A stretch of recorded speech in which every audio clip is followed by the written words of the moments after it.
Namaskaram. Today we have a very special and accomplished Bharatanatyam artist, Srikanth Natarajan.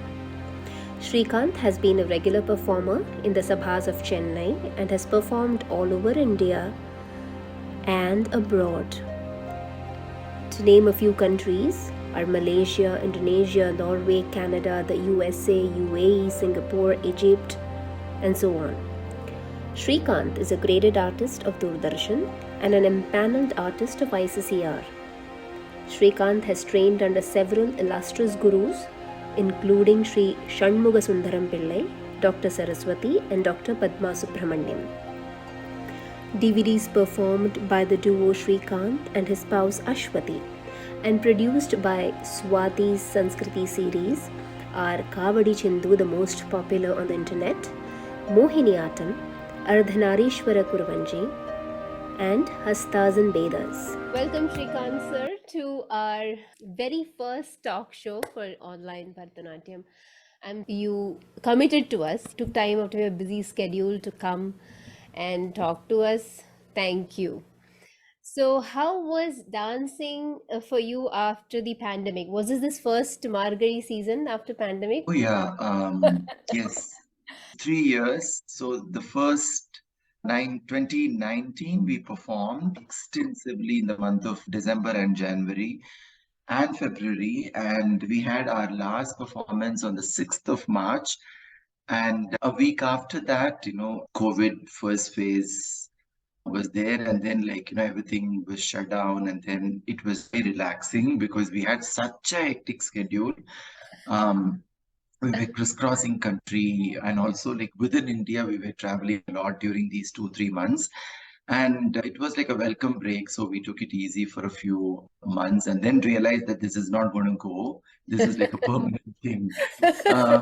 So yeah, it was very, very difficult initially to sort of adjust this online teaching, online performing. So the first year went off like that. So 2020, we didn't have any shows during December, and 21 again, we did have shows in a very small scale, with like following the protocols of COVID and all that stuff. And this year is like completely back to normal. If I may say so. We don't know because you still do hear about COVID prevalent in some of the countries. So we had a very fabulous, successful Margazhi this time. We did quite a few shows in Chennai and in other places of India as well.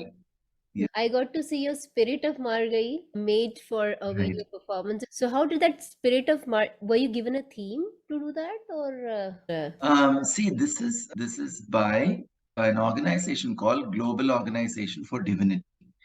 They're all followers of this Guruji, Maharanyam Sri Muralidhara Swamigal. He's a Swamiji who lives in Chennai, and all his followers across the globe got together and decided to come up with this online dance and music festival called Spirit of Margazhi Utsav. It's called Rise of Margazhi, actually. And this has been going on for the last 2-3 years. Like this year happens to be the third year. And I think like after COVID stuck, they decided to come up with something online, and they meticulously plan everything. They give the songs ahead of time. They ask you to work on it, and then they support you financially also to do the audio recording and video recording and everything. Of course, these are beautiful compositions of Maharanyam Muralidhara Swamigal. It's called Madhura Geetams, and we were given one of the Madhura Geetams for this year's Spirit of Margazhi Utsav. Apart from that, I also did what is called Paramparya Pokisham for the same organization. And I talked about the iconic Melator Bhagawata Mela. This is there in 2 parts. It talks in detail about the tradition, the festival, and everything around it. So, would you like to elaborate on Bhagawata Mela? I think that's where your initiation to dance previously. True. See, I belong to a family which was deeply rooted in Bhagavatamela tradition. Bhagavatamela is a festival conducted by the Bhagavatas. It's actually a Telugu tradition from the Kuchipudi village of Andhra Pradesh. Years ago, artisans and scholars and poets moved from the Kuchipudi village due to flood and famine and migrated to Tamil Nadu and performed in the courts of Tanjore, Achyutappa Naik. It was ruled by the Nayaks around that time, and these artists performed in the court of Achyutappa Naik. Looking at the grandeur of this tradition, Achyutappa Naik decided to gift these artists a village so that the art will flourish in his kingdom. That's how these artists got shelter in a place called Melatur. Melatur is the current name. Originally, it was called Achyutapuram because the king is Achyutappa Naik who gifted this village. It was called Achyutabdi, Achyutapuri, Unnadapuram because the Shiva presiding deity of Melatur is called Unnadapurishwarar, and so it's called Unnadapuri. Later, it came to be known as Melatur because Mela plus Ur. Mela is festival, Ur is a place. A place where festival happens is Melatur. So this is the tradition. It is a Telugu tradition, as I mentioned earlier. All the dance dramas are based on Bhagavatam mostly. Of course, we have a couple of other plays as well, like Harishchandra, etc. All these 12 Natya Natakams are written by Venkatrama Shastri, a Telugu poet.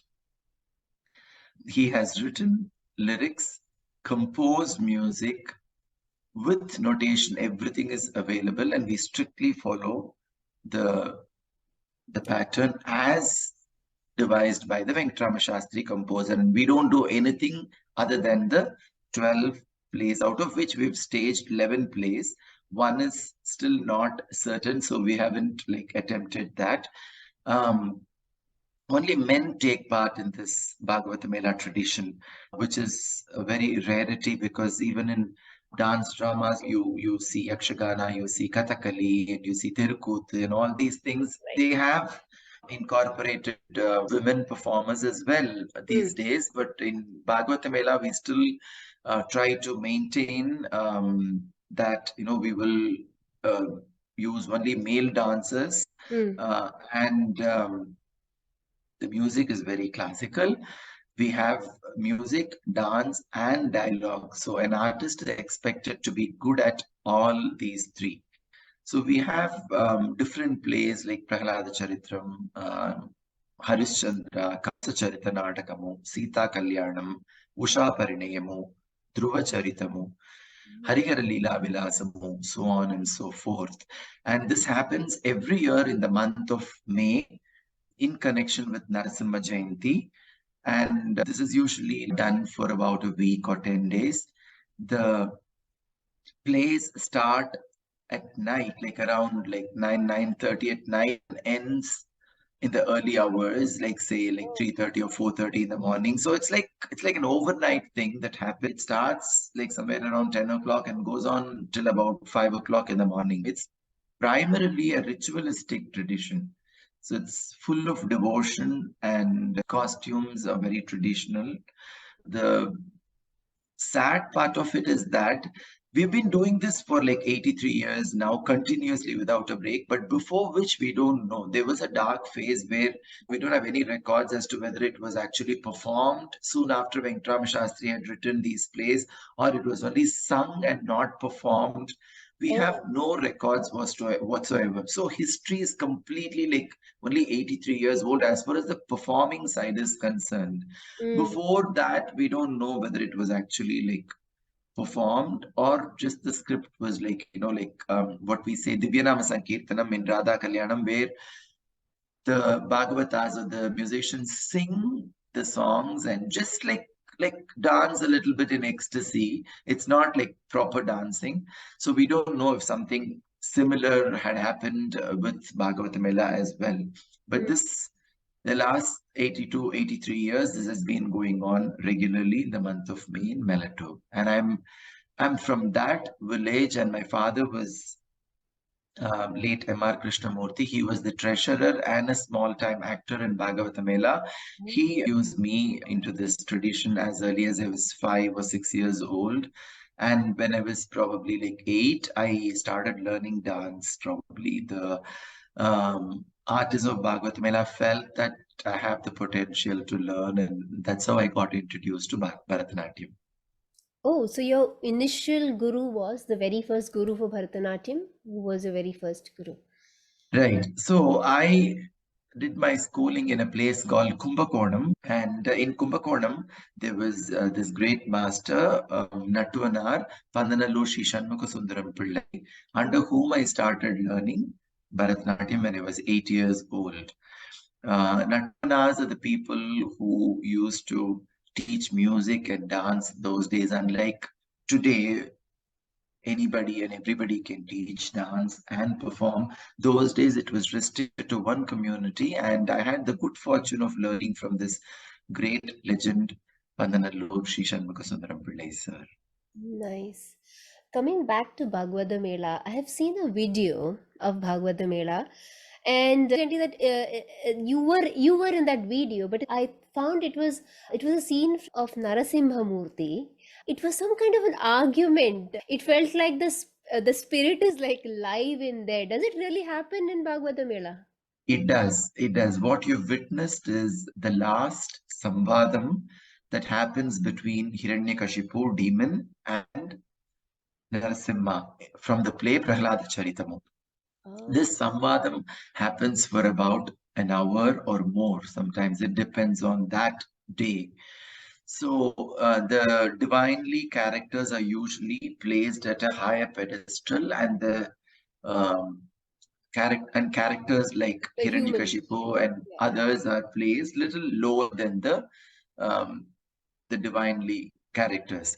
According to Nati Shastra, also it's like that. But the reason why we decided to do it this way is because, both of them are fully charged. They get very emotional, both Nrsimha and Hiranyakashipu. Hmm. At that point, like the rage is so much that, it's very hard for people to control these artists. They're not artists anymore. They live that character at that particular moment. If you've noticed, Narasimha will be held by like 4 or 5 people Yeah. on either side of Yes. him with, the dhoti tied around his waist, holding him so tight. He's such a frail man otherwise, if you see him.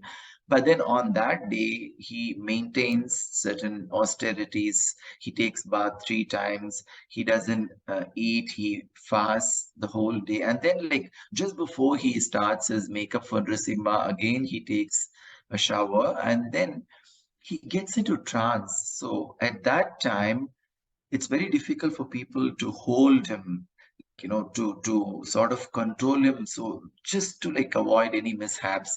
So equally, the demon character portrayed by Sri Kumar, who's the chairman of Bhagavatamela Natya Nataka Sangam today, Hmm. he's also like so full of charge. He's like both of them are at the height of their emotions. So it's only wiser to like place them in two different positions. Here we have people to control Nrsimha, and we have people to control Hiranyakashipu as well. Wow, so this is not planned during the rehearsal or anything like that. It just happens. No, no. If you see like continuously for a few years, you would notice that certain dialogues are repeated for sure. Hmm. Those are important dialogues, but a lot more dialogues like come up sporadically. Like a couple of dialogues he would have spoken will not be like repeated in the following year. It's just as I said, it's just that moment what happens because they are sort of trance, both of them. So they don't like plan. We don't rehearse this at all. We've never rehearsed this part at all. So Oh. this happens like literally like on stage. Of course, like maybe during the initial years while he was trained, Mr. Kumar was trained to do the role of Hiranyakashipu. He was trained probably by his father, Sriji Swaminathan. What happens is like, even then we don't have these people like, sitting opposite to each other doing this. Like probably Hiranyakashipu was trained separately and then Narasimha was trained separately. Also, there is this important point that I would like to mention here that these characters, like these godly characters, like Ma or Shiva, all these things are hereditary. Like Ganesh, who does the Nrasimha role nowadays, was originally done by his father called Pisavati Sundaram Mama. Oh. So he was doing it. So it's like a parambaryam. It's like a traditional thing that we follow mostly. Oh. In case like we find that the family does not have someone who is like capable of doing it, then we look out for a different actor. This is something like very recently I saw this movie called Kantara, where the Devi Vesham, the Deva Vesham that they wear, it's like very much related to the family. True. So Yes. like see what happens is like when you do that, from like the time you're born, you see your family, you see your father doing it. So this like sort of gets imbibed in you. You don't have to sit and memorize the dialogues or practice. Like I'm from that family. I told you I've been watching these plays for like I don't know so many years. So I can more or less say all the dialogues performed by all the actors now, and I could dance almost all the songs because I know all the songs by heart. I know the Hmm. meaning of the songs. I know the mudras. I can emote. I can perform. It's not so difficult because it unknowingly it gets into your body. Watching Hmm. this year after year, that is also there. So does Madhav dance? Well, it's a very tricky question. Madhav, though born to both of us who are Yeah, dancers, yeah. Ashwati and myself, and my mother-in-law happens to be a dancer. Madhav didn't take any interest in music or dance till about um, like recently. Uh, Even now, he is like, he's not so much interested in dance. But the best part of it and the most gratifying thing is this for me, that he decided to be a part of Bhagawata Mela from last year, which is oh, like that's the most, like gratifying thing that can happen to me. Because in our families, like in the Bhagawata Mela family, we have like a group of like 10, 20 families. If a boy is like born, then immediately we would only like pray to Narasimha that he should become part of Bhagavatamela, because we are always in dearth of artists. Somebody oh. has to like understand the tradition and be a part of this. We don't. None of the artists are being paid in this Bhagavatamela. They come and do it as an arpanam. They do it as a homage. They do it as a gratitude towards Lord. It's more of an offering. So there's no money involved. So in today's age and time, it's not easy to get male dancers who Hmm. can devote so much time, and not just 1 year, year after year. It's not easy to train every year. We can't keep hiring dancers. So it's easier if it is from the family. So that way, like when Madhav was born, I was just praying that all I want him is to be a part of this tradition. We've been doing it for so many years, and I want my son also to be a part of this. And suddenly, like, last year he said, like, and I just want to come to Melatur and spend like Time. full 10 days there and then be part of this. And he developed so much interest from like last year. Uh, And this year again, like he's doing only like small roles. You never know when that spark will come and he'll start doing important roles. Even otherwise, I'm happy him doing like small roles that he's associated with this tradition. yeah, I think he will because the entire family is somewhere artistic. Writers and performers and teachers and True. you know. Uh, there was a movie where suddenly Vinny started singing in front of the goddess. Father. Hopefully, it has to be. If it happens, it's a miracle. In my case as well. So you're not supposed to perform Bhagavata Mela outside of you don't travel as a Bhagavata Mela troupe. No, we do. We do perform outside Ah, Melatur, but we don't perform Prahlada Charitamo outside Melatur. Just ah, that okay. one drama we don't do outside, because cinema, you would have seen in the video, we use a mask. The face is not Scene, yeah. done till here. Everything is like the garb and the jewelry, everything is like done to him, to the actor, but Ah, the mask is always kept inside the temple, and it is brought out only during the time of the Avirbhavam or the entry of Nrsimha, like just 30 minutes before his entry, we bring this holy mask from the temple to the stage, and then it was fixed to the actor, and then he gets into trance as soon as the mask is placed on his head. So soon after the play is over, the first thing that we do is like take out the mask, cover it with a piece of cloth, and then take it back to the temple, place it in the sanctum. So this happens only once a year and during Prahlada Charitamu. We don't take this outside for the simple fact that you need to carry this mask outside, which we are scared of. Whether there is any other reason behind it, I don't know. But certain things we just follow. We don't Like question that. we Like, we don't don't question, question. so we just follow. All other plays we have taken it outside. We've performed in Chennai, Hyderabad, Mumbai, even in the even outside, like I think European countries, we've traveled a couple of places. Yes, we do travel. Delhi, yes, we do travel and perform Bhagawata Mela. Unless it's a very genuine place, like where they really want Bhagawata Mela. It's not like just to show off that, that we are performing here, performing there. No, we probably perform once a year or at the most twice a year. Like we went to Kashi and performed. We went to Ahobilam and performed.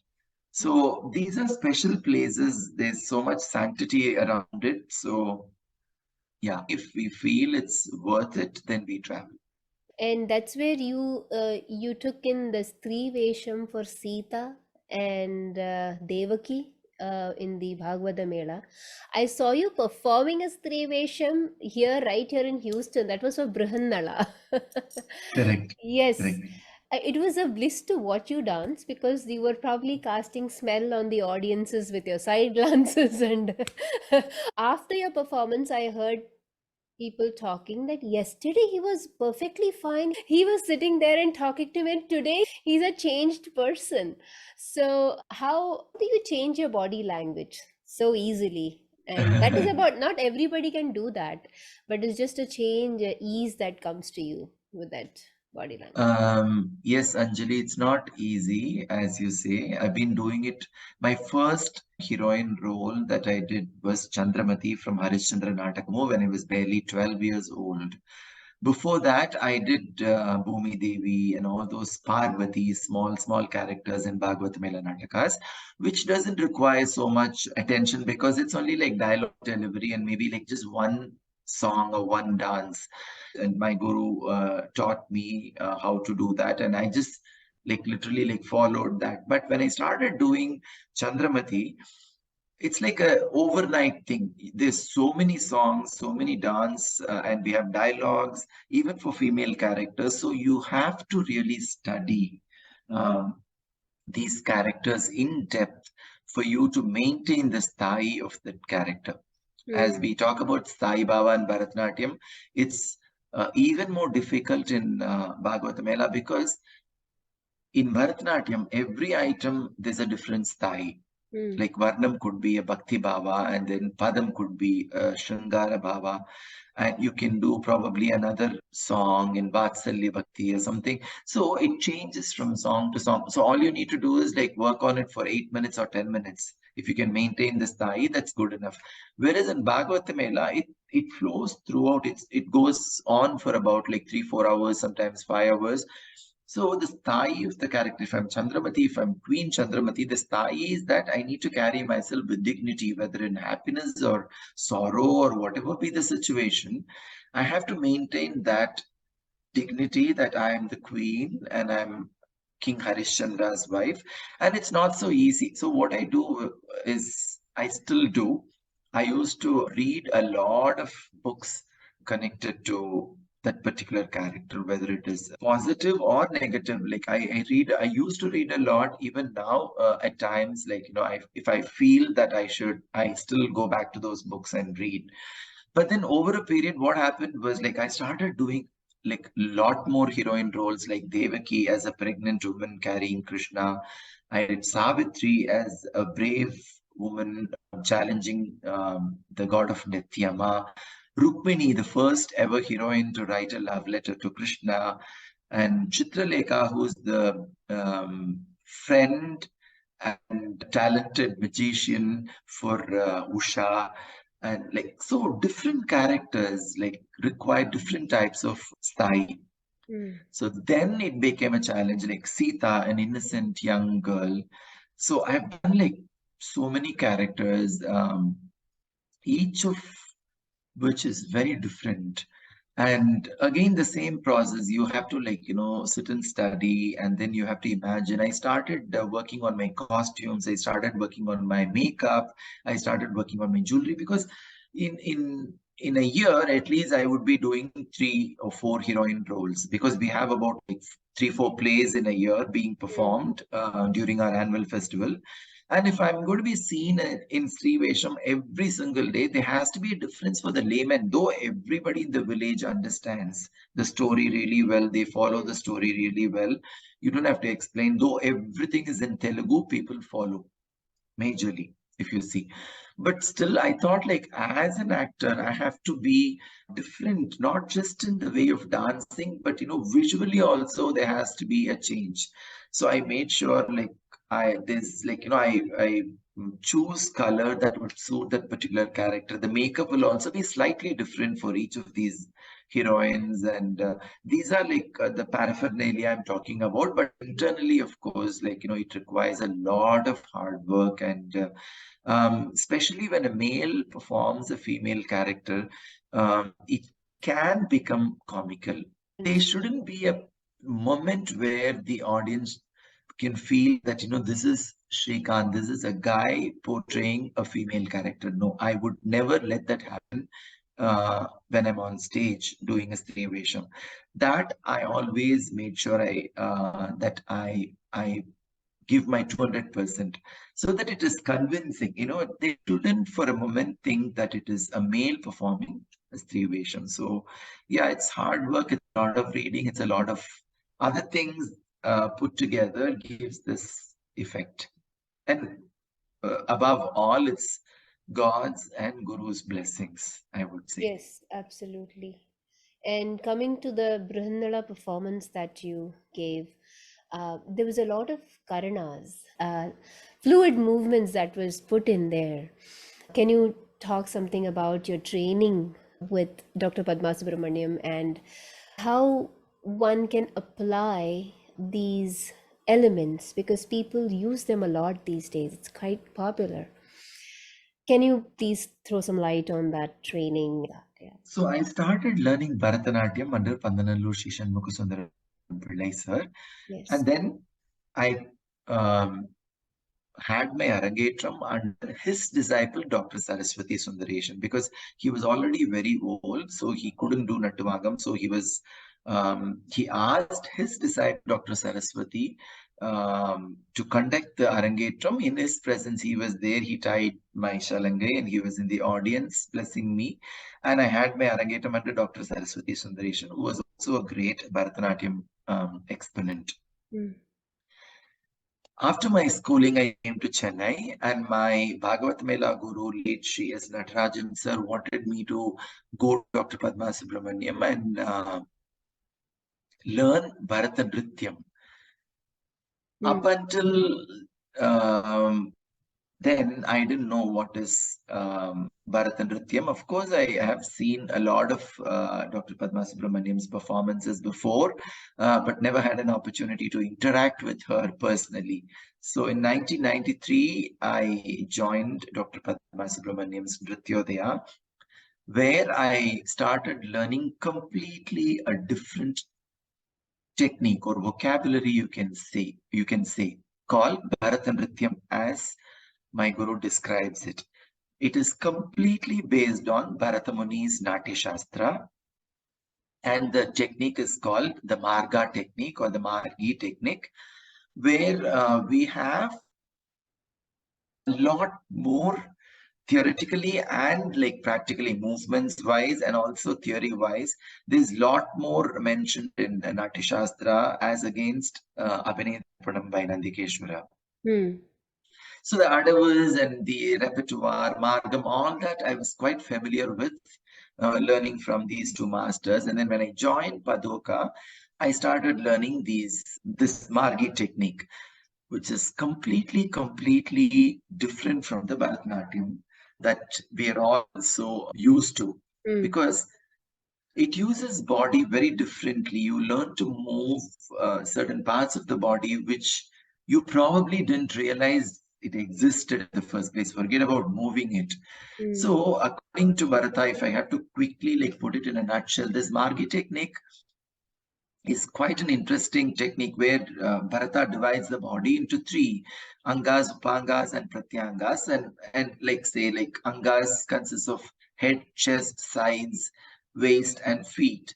And then the Upangas consist of stomach, thigh, ankle, knee, shank, toes, sole, heel, everything. So all these major and minor limbs of the body are given a certain number of movements by Bharatamuni in the form of a shloka. So we learn all that and then we move. So Bharata says very categorically that this particular, for example, if we take Shiroveda, movements of the head, it can be moved only in 13 ways. There can't be a 14th way of moving your head as far as classical dance is concerned. You call yourself a classical dancer, and if you say you're doing classical dance, it has to fall within the 13 ways of moving your head.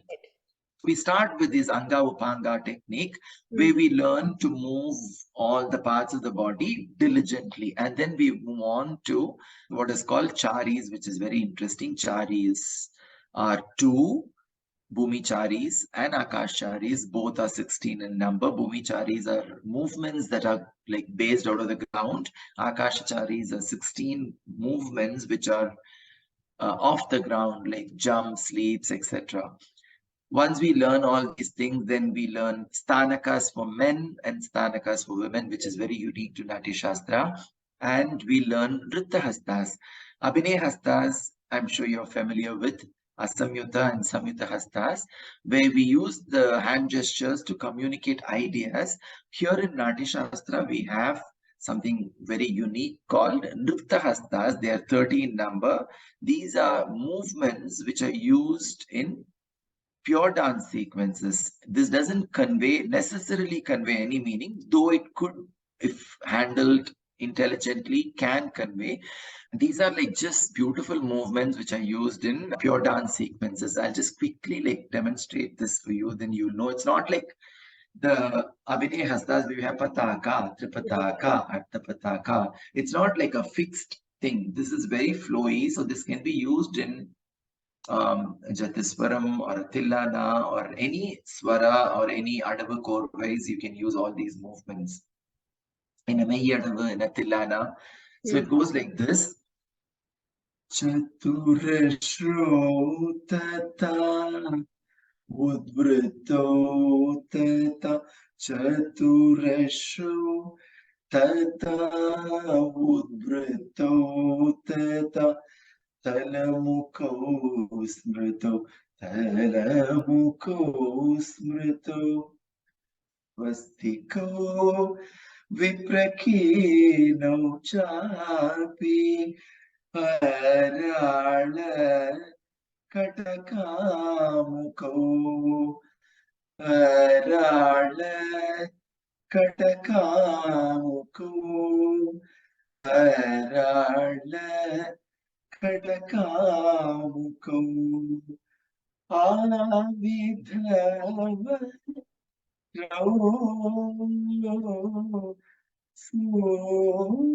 Sochasyo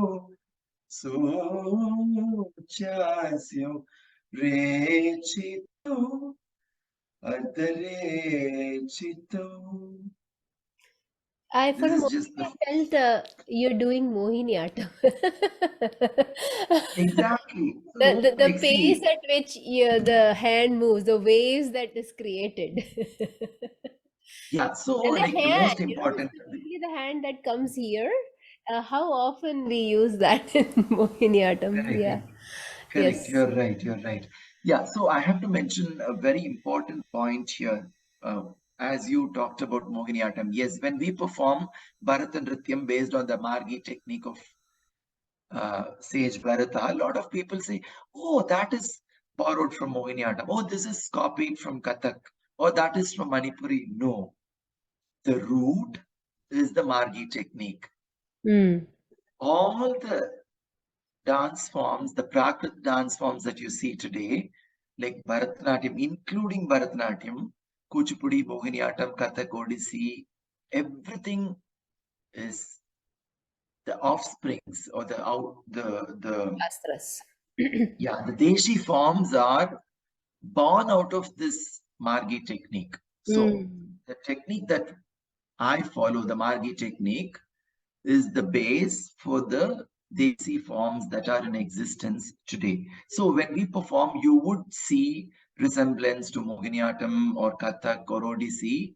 It's the other way around, Correct. that these movements are borrowed, and each region has developed its own art form, which is Right. desi. Now we have desi clothing, desi food, desi everything. So desi is nothing but a regional thing based on the geographical, sociological conditions, and whatever knowledge they had at that point of time created an art form which is so indigenous to that particular region. That is called a desi thing. So all these desis have a base in the Natya Shastra's Margi technique. Yeah, so we do all these things, and then we do Hasta Karanas, and then we have the final thing, which is the Karanas, 108 Karanas. My guru has done detailed research on Karanas to come to a conclusion that Karanas are not mere postures, but movements. From that movement, a particular point is being captured and made into a sculpture in all these beautiful 5 temples of Tamil Nadu. The Margi technique, which I also teach to a lot of students today, because as you said, it is being taught, performed very loosely all over the world, which is a very, very depressing thing. So only during the COVID time, up until the COVID, I was busy traveling and, for shows and workshops and other things. I was concentrating more on Bharatanatyam. Of course, my performances will definitely have glimpses of Bharatanatyam, definitely. But I wasn't teaching Bharatanatyam so much as I'm doing it right now. Uh, so during the pandemic, a lot of dancers approached me, like performing artists, senior artists approached me to express their desire to learn this technique only from me. So there is this media where you can learn anything and everything from YouTube these days. So you don't have to depend on any guru, but those who really wanted to learn this properly and the right way and have the time to devote. I tell everybody that I will not rush into this, because this is like learning a language. It's a new vocabulary. Your body has to adjust, your body has to learn to move these correctly. It's not like hey yum that's not so easy. It's not so rigid. It's very fluid.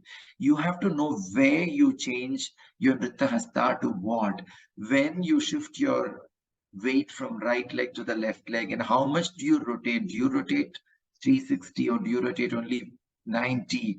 Or where do you place your foot? Is it 45 degrees or 90 degrees or 60? All this is very important, and these cannot be compartmentalized. I can't pinpoint and say like in Bharatanatyam, I just say Teyum Tata, because Tei, we look at the hand, Yum, you look straight. So it's easier to follow. Here I can't pinpoint so like clearly and say this is where you shift. I can say this has to go gradually with the hand, with the body. You shift your weight from right to left. I can only say, I can't say when I say tha, you keep your hip here. When I say the, you shift your weight to the other side. No, it's not easy. So those who are willing to give time, I started doing this so to such genuine students, and it's really interesting, I should say. And it's not just learning a dance or learning a technique. It also helps. It can also be used as a therapy for sure, because I have done this in the US to some of the dance teachers, just for the dance teachers.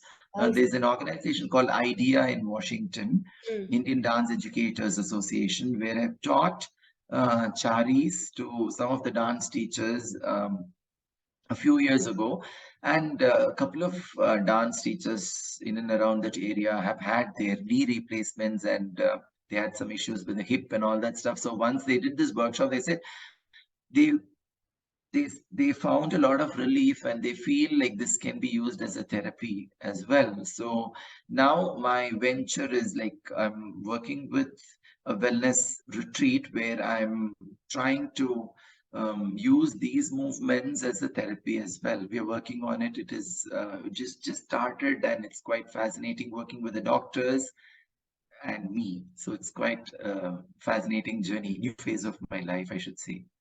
Oh, that's nice. That's a good research happening in the field of therapy, Karanas, and I hope we get to do something when you are here in US. And coming to the point that you are coming to US, tell me something about your US trip that is going to happen and cities that you might be traveling. Last 3 years I couldn't travel.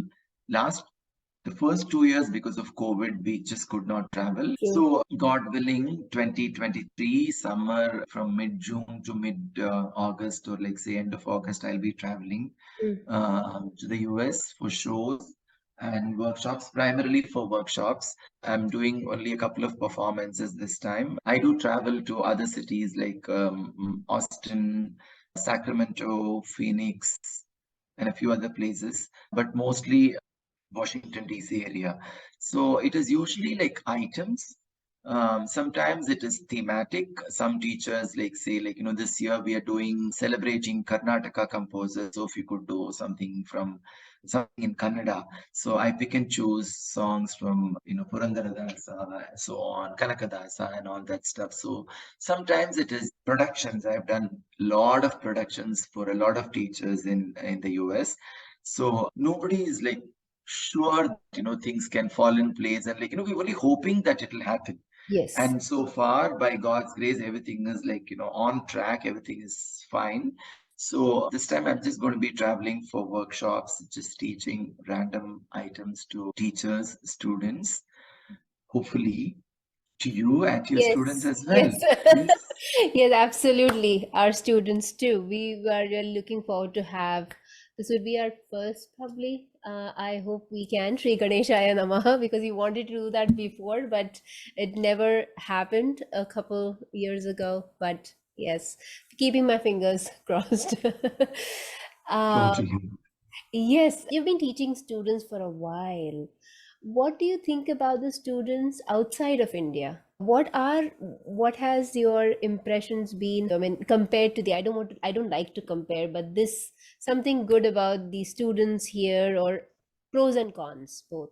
See, there are advantages and disadvantages for both this like students like from here and abroad. Like, see, one, if I'm talking about students from here, it is very natural to them because they are in an atmosphere surrounded by music, dance, theater. They read a lot, they see a lot of good performances, bad performances, so they learn from both. And it's easier for them to imbibe, and it gets into them naturally. Some of them have to work a little harder, but generally, like, it's easier. That is also a negative point for some of the students here, because sometimes they take it for granted that it is there, like, we can always like learn. Whereas if you see students from abroad, one, it is not so easily available. It was up until recently. Nowadays, with like with social media and all that stuff, I think it's like a lot more easier. Mhm. But it wasn't easily available. On a lighter note, if I have to say, I started traveling to the US since 1995. Wow. So as well, not every year, but like randomly. Uh-huh. So those days, like like as early as like 2000 or 99, if I can say, to get something like Indian, you need to travel to this Patel brothers for some 2 hours or something. So my host would say, or the teacher would say, Srikanth, I'm going to go to Patel brothers this Friday. Tell me the list of things that you want. Because when they go, they have to get, it's like a picnic. We like pack food, we all go and then like pick up all the stuff from Patel Brothers and then come back. That's it for the next 2 months or whatever time. It was like that. But today the scenario has completely changed. Every city, every nook and corner you find Indian restaurants, Indian stuff everywhere.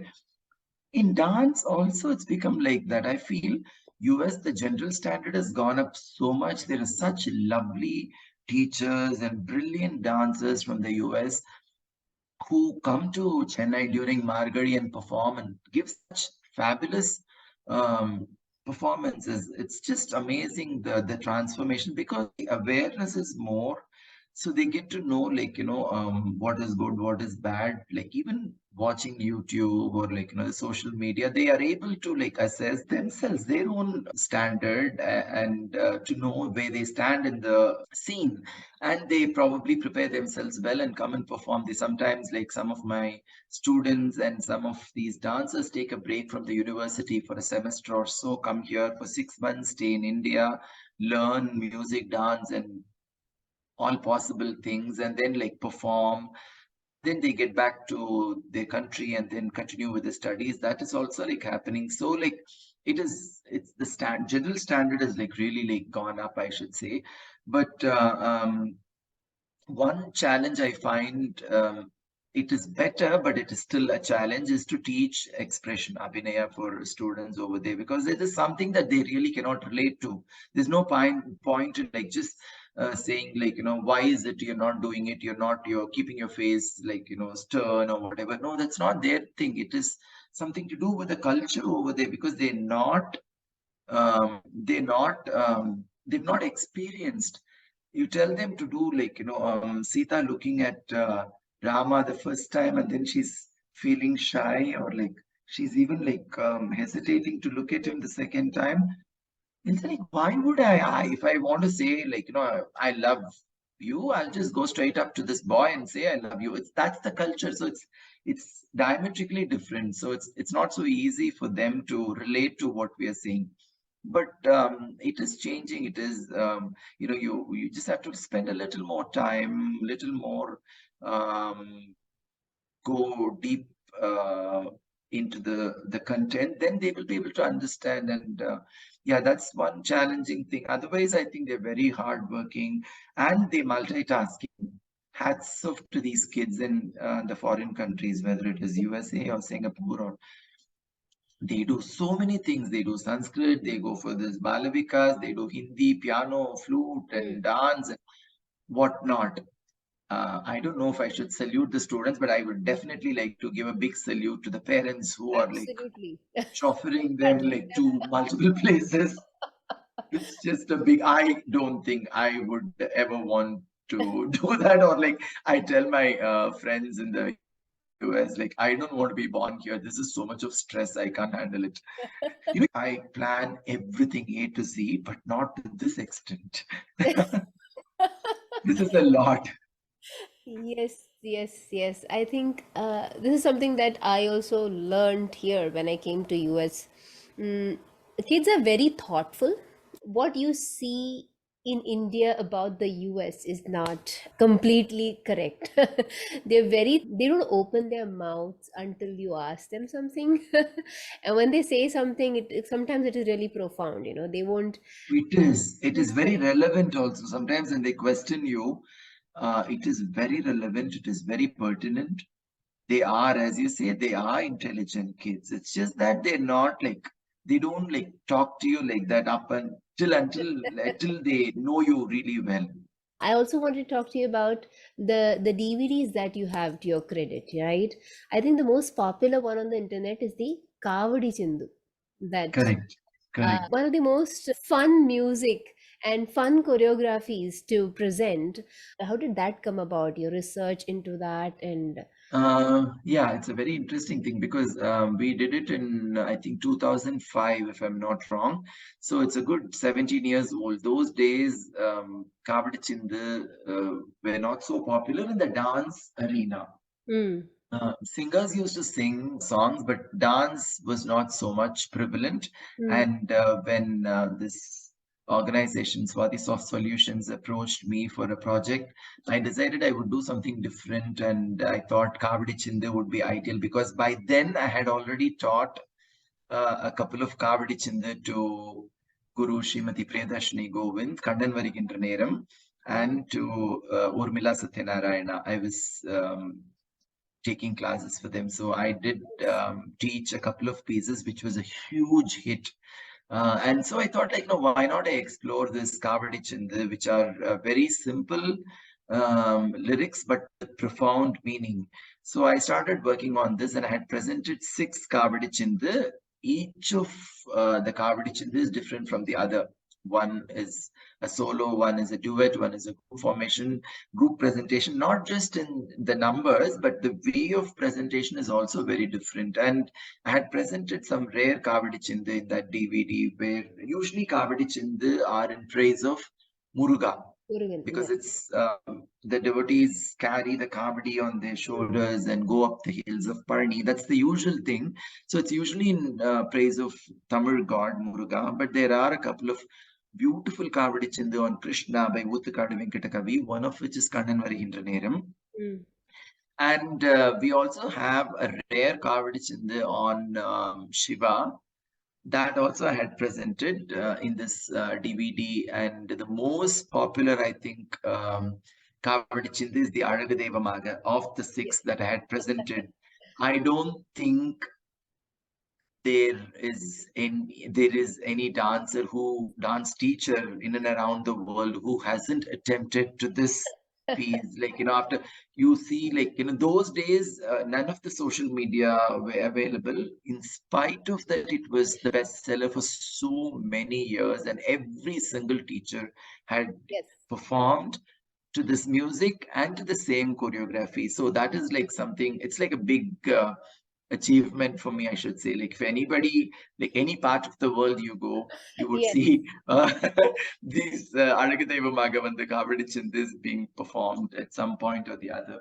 Yeah. It And conveys other so DVDs much. that I've done is one on the Hastas and Vedas based on Nati Shastra. And the third DVD is a Kuravanji that 4 of us, like me, Ashwati, and a couple of other dancers, Roja Kannan and Priya Murli, we did it together. And Ashwati, my wife, incidentally has done a DVD on the Adavas of Mohiniyattam as well. Yeah. These are some of the DVDs that we've done in the past. Nice, nice. Um, as I said, the Kavadi Chindus, the composition of those songs, the talam, the jatis in between, they are so attractive. I think it is going to be fresh. You said how many years to that DVD? It's about 17 years, 2005, we did this. That's going to be a hit for a long time, I think. Hopefully. In fact, lot of when I travel, a lot of teachers ask me, like, are you doing a part 2 in this? I do have another set of like Kavadi Chindu. I have Yeah. another 4 or 5 Kavadi Chindus already ready. A couple of them I've already taught to students in the US as well. So yeah, maybe like I might come up with another DVD part 2 of Kavadi Chindu soon. We definitely went through some videos. We have to do some research on the artist. And there was this one occasion in a performance where, in between the performance, you actually went to the mic and asked someone to stop the video, stop recording me. I don't know if you remember that incident or no, but Probably like long ago. I used to do it regularly, I'm sorry. At one point, because uh, it's not that, my choreo is great or anything. No, nothing of that sort. It's just someone's hard work. You don't just just record and then like misuse it. That is what is like bothering me. Before, we could have control, at least like those days we didn't have cell phones and non-mobile era, I would say. I lived, so those days it wasn't so much like people would come with like a proper camera, and then you can see that red light, so you can spot in the audience even if it is pitch dark. Today you can't do that because like it's these gadgets are super small. You don't even know like what they're doing. You can rip music from the social media platforms, like, so there's no control. I stopped saying all that because it doesn't make any sense anymore. Uh, so those days, I definitely make it a point to announce that because it is someone's hard work, it's time and effort, and you can't just copy that and not giving credit, which is like not okay with me for sure. Sometimes, I get emails or phone calls from teachers from abroad saying, "Sir, we are so recently, like I would say a couple of years ago, I got a call from Ottawa, Canada, saying this dancer is doing a production and they want something in Tamil. They wanted to do Adagadeva Magavandu, Kavadi Chindu. They said, like, can we use this song? Can we use your music and choreography? But we'll give you credit." I said, like, please go ahead. That is ethics.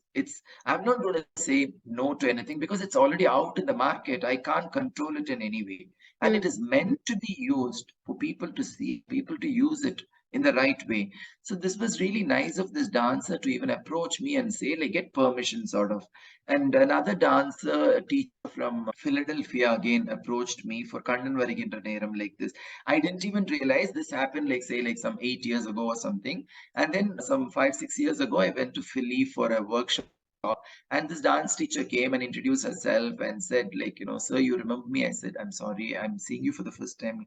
But you remember I emailed you saying if I could use Kandan Varigintra Neram." I was like, it was so sweet of her. Her name was Smita. So these people are all like so genuine. You are like, most welcome to use these things. If you find it interesting, you can use it. But just there's a way of doing things, right? Or at least acknowledge you're not going to lose anything today. Like Anjali, you go on stage and you perform Margadeva Magavande. People are going to only look at your dance and say, like, "Oh, Anjali danced this piece so beautifully," or the piece danced by Anjali was like, like still fresh in my memory. These are going to be the comments, and nobody's going to say, "Oh, Anjali performed to Srikanth's choreography. That was beautiful." No. People who know Srikanth probably say, like, "Oh, that was really nice. That's one of Srikanth's good work." And others are going to only see you as a performer, right? So you are only there on stage. But it is, I think, decency or ethics to for you to Ethics, announce exactly. the choreographer's name. That's it. One question, കുസൃതി questionങ്ങൾ ഉണ്ടായിരുന്നു ഇവിടെ. I just wanted to ask you, what was your biggest blunder on stage? Blunder? Well, I don't know if I can call it a blunder. Yeah, I think. So in Bhagawata Mela, we staged this production called Sati Savitri. It's about Savitri's story, Savitri Satyavan and Yemen and all that. You know the story, right? So this is the first time it was premiered in Melator. Thankfully, it was in Melator. And both of us, like I did Savitri and my friend Sai, who did Satyavan, who's the hero. So we did a lot of rehearsals, and but the songs are like not so familiar, not so we weren't sure of the.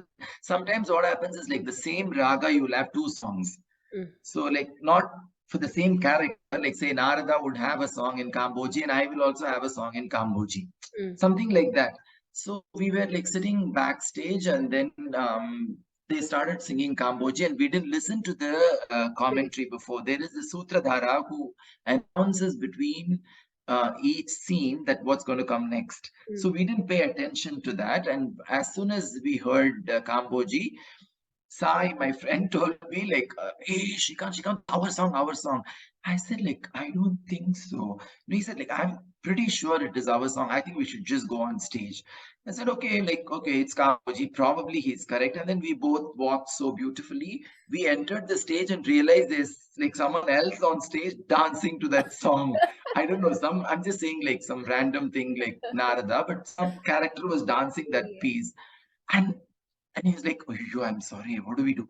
I said, "It's okay. Let's just appreciate the forest and then drop, see the birds and then pluck a fruit for me. Give me a flower. I will just stand coyish. You can place it on my hair and then we'll just walk." We just did that like as if like a Vanavarnane kind of a thing and we exited through the other door. It was hilarious. We were laughing. We were already on stage. What do you do? It's a blunder because Satyavan and Savitri are not supposed to be there in that scene, but then we were there. So we just walked around and then appreciating the forest and got out of the stage. At what age would you want to retire? if at all? Retire from the dance field the day I feel I'm not able to give my best or fullest. Whatever I'm trying now, I'm like, I'm doing it. But the day I feel I'm not able to do Nritta, I would probably stop doing Nritta part and then just concentrate on Abhinaya. That is also my forte. I would just probably like concentrate on Abhinaya for a few more years. Um, I will not retire. No.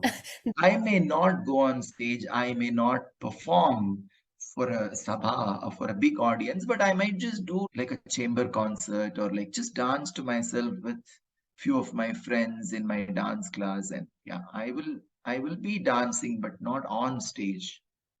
I'm Yes. also very conscious about how I look. Okay, I have to this can be like really lame, but that's the truth. I'm a true Gemini.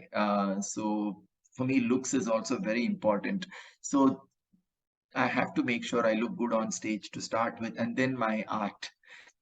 So the day I have like those lines, I'll probably like say I Oh, should slow down, but oh. not fully stop.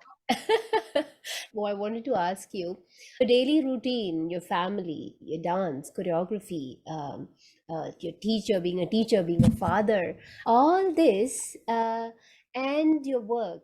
I know what you think as work and what not as work, but it is so inseparable for you at this point of time. How do you keep that balance between, okay, Monday school and his studies, and then your wife is a dancer, my Mohiniyattam teacher, Ashwati ji. So it's like dance only. Families also dance. How do you just get out of it and do something other people think is normal? For We shouldn't like talk like these film stars. No, I have no time for family. No, but the fact is that I really have like it's just time management. I really have to allocate time. For me right now, Madhav, my son, is of utmost importance because I just love being with him, spending time with him because this is very beautiful grooming years. I want to be with him, and both of us made it a point that one of us whenever we travel we try to one of us try to stay like when especially like tours abroad we don't travel together so much unless it's a short tour for a performance or for a short workshop. One of us are home. We don't leave the boy alone. Mornings are a bit crazy because we have to send him off to school, so once he's off, either she does her yoga and her exercises, I go for my morning walk or gym, whatever, and then we have breakfast, and then we have our running practice session usually for about 2 hours or 2.5 hours. Either we dance old items or we choreograph something new if there's a performance. And then of course like it's lunch and then he comes back, and then evening we have class for students or online classes, so we spend time with our students. And later in the evening, like because I live here, I have the luxury of spending that time as well with my family. If it is Chennai or any other metro city, I would be obligated to go for performances or like something or the other. When we come back from class, we are home. I probably like read something related to dance or a project that I'm working on. I'm actually like working on a project for a dancer in the US, which we are hoping to premiere sometime in fall. So I'm working on this project, which requires a lot of time and a lot of attention. But sometimes, as you say, like it's very difficult to separate profession from family, especially in our case, because both of us are dancers.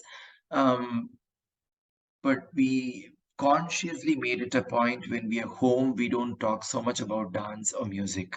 how Our is that dance class possible? is separate. Yeah, be very, very, very careful. And though my interest is my world, I would say, only revolves around music, dance, Bhagawatamela family, music, dance, Bhagawatamela family. That's it. I don't go beyond that. But Ashwati is very, very different from Versatile. me. She likes movies. She likes to go out and eat. She likes holidays. And of course, I enjoy all these, but these are not very important for me in life. For me, dance is everything. I can keep thinking about dance, singing, or dancing to my own self all the time, 24/7. But Ashwati has like time for everything. So we decided from the time we got married, at home, we don't conduct classes. We don't have students coming over and practicing or doing anything to do with dance unless it's an emergency. It's always in the dance class. When we go to dance class, we only dance and do things related, interviews and everything. Even interviews related to dance, it's usually like in the dance class. But Online. you, it's in the morning online, so I decided Online I would world. just be here. Online world Yes. changed it all. Yeah. So it's just time management. I think you can. It's just your priorities, what you want to do, and how much time do you want to devote to each and everything that you want to do. Do you drive? I drive people. I don't drive. As So, I said, as I said earlier, see, I am very particular about everything, like looks and costume and jewelry, everything. I also like. I don't have any shame. I'm a OCD. I'm like big into OCD. So, so Ashwati always says, like, you can never learn driving. I don't think you can ever drive a car because one, you need to make quick decisions. Two, if you have to go right, you have to go right. In your case, the problem is if the road is dirty, you won't turn right, you will turn left. So you better not drive, she says. So that's so true. Like before I like go or do anything, I have to make sure like whether it is even when I'm traveling in the US with my friends, teachers who have been working with for so many years, they are more like my sisters and family. I keep doing things. I go and work, and like I go beautify the garden. I go like change the thing wardrobe. I iron their saris. I keep it in place, and I say like my friends are like, "Are you serious? Why don't you relax? Why don't?" I'll keep on changing those curios. The Ganesha will be here. The Ganesha will be there tomorrow. So I have to like if something is not correct, my eyes will keep looking at it and then it irritates me. So I have to, I just cannot sit quietly. That's why I can't do yoga. I have to hit gym. I don't want to drive and I don't want to think about, it's not easy. I don't think it's my cup of tea. it was so nice talking to you, Shrikant sir. I mean, Absolute I pleasure had never talking to gotten you, a Anjali. chance to speak to you. It was always Ashwati ji in the class early morning. Correct. And yeah, but Correct. it was nice connecting with you, and I hope we can meet and we can collaborate and get something great done with this collaboration when you are coming this time. Thank you. It was lovely, lovely talking to you, Anjali. I do hope and pray. Like I always tell my friends, they say like, "Oh, so you're traveling to the US?" I said, "No. Till I land, I put my foot down in the US. I will not say I'm traveling to the US." So, so I had to land, get into a car, and then say, "Yes, I am in the US for a tour." So, Yes, God willing, everything goes well. I will see you this summer. absolutely. Thank you so much, Thank Shrikant you. sir. Lovely talking to you. Yeah, thank you.